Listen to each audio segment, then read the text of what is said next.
Seliphumela obala igagu lasophongolo lapha ke sikhuluma ngogatsheni ke okhala ngomlando oqopheka ke sibhekile ke lapha ke esho ke umthandeni ke umfoko amanqele ke ongumkhaya ke wakhe ke lapha ke lensizwa ke yasophongolo ke idume kakhulu ke ngamahit ke la emculweni kaMaskandi ke uveze ngokusobala ke ukuthi cha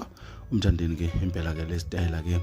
ashayo ke usibambe thaqi njengoba ke eqopha umlando ke ngalendlela ubhale ke nanka ke amasu ke lapha ke ekhasini lakhe ugatsheni ke lapha ke uthena umlando ke uqopheka ke sibhekile ke uthi umuntu yena ke othanda ke izinto ke ezinhle ke lapha ke wasethi ke congratulations ke lapha ke mkhaya wathi kunzima ke ukuhlezi ke orelevant ke kulendima ke iminyaka izibe emithathu ke lapha ke uthi kodwa ke uyabona ke abafowabo ke lapha ke bahleli ke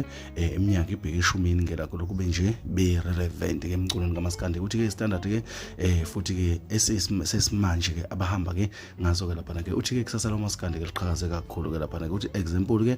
yokusebenzisa ke amaqhinga ke amasha esho kumthandeni ke lapha ke evuma ke yamaqhinga ke kamthandeni ukuthi ke amsebenzele kakhulu njengoba ke esebenzisa ke isimanje manje ke sibonile ke bafowethu ke alanda ke intokazi uMawhoo ke lapha ke yafika ngena kukhaxa ke kuyigoshi ke lapha ke benza izimanga ugatsheni ke akawuvali ke umlomo kuphumela nje ubala nje ngale ukukhonjwa ngesibhamu ngale ukuthi ke kube khona ke omqhuquzelayo ke washo wathi cha yena nje uyithandela nje into enhle ke lapha ke eyenziwe ke umkhaya wakhe wathi ke